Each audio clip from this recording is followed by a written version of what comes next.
கவலை கருவாடு போட்டு தான் நீ தொக்கு பண்ண போறோம். அதுக்கு தேவையான பொருளெல்லாம் வச்சுருக்கேன். வெங்காயம், தக்காளி, கருவேப்பிலை, பூண்டு நசுக்கி வச்சுருக்கேன், பச்சை மிளகாய் கட் பண்ணி வச்சுருக்கேன். எப்படி செய்யுதுன்னு பார்க்கலாம். எண்ணெய் கொஞ்சம் தாராளமாகவே ஊற்றிக்கலாம்.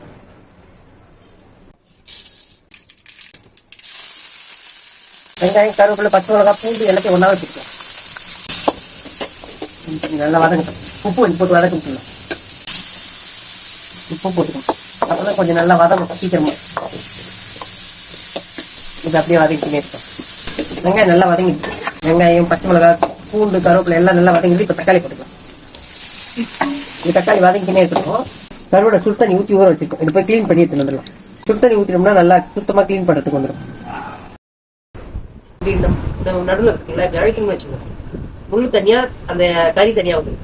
ஏன்னா தொக்குன்றப்போ முள்ளெல்லாம் மாட்டுச்சுன்னா அவ்வளோ நல்லா இருக்காது சாப்பிட்டு. முள்ளு குட்டிங்களா தனியாக வருது. முள்ளு நிறைய மாட்டோம் வாயில. எடுத்துட்டோம்னா அழகாக வந்துடும் முள்ளு. ஏன் இந்த கதை எல்லாம் வதங்கிட்டு கருவேப்பிலை போட்டுக்கலாமா? கருவேப்பிலை பாருங்க எவ்வளோ க்ளீனாக முள்ளு இல்லாத எடுத்தேன். நல்லா கழுவிட்டேன். முள்ளு இல்லாத க்ளீனாக எடுத்துக்கணும். உப்பு ஏற்கனவே நம்ம போட்டுட்டோம். இப்போ மஞ்சள் தூள், மிளகா தூள் மட்டும் தான் போடணும்.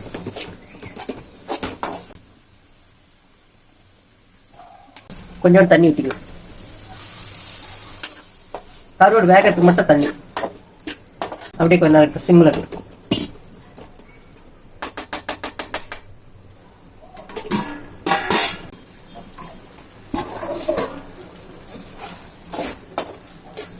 கருவாடு தொக்கு ரெடி.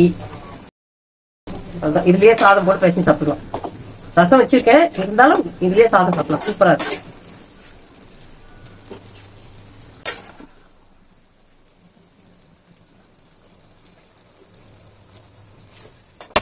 சூப்பரா. அவ்வளோ மீன் கருவாடு தொக்கு ரெடி. பாய்.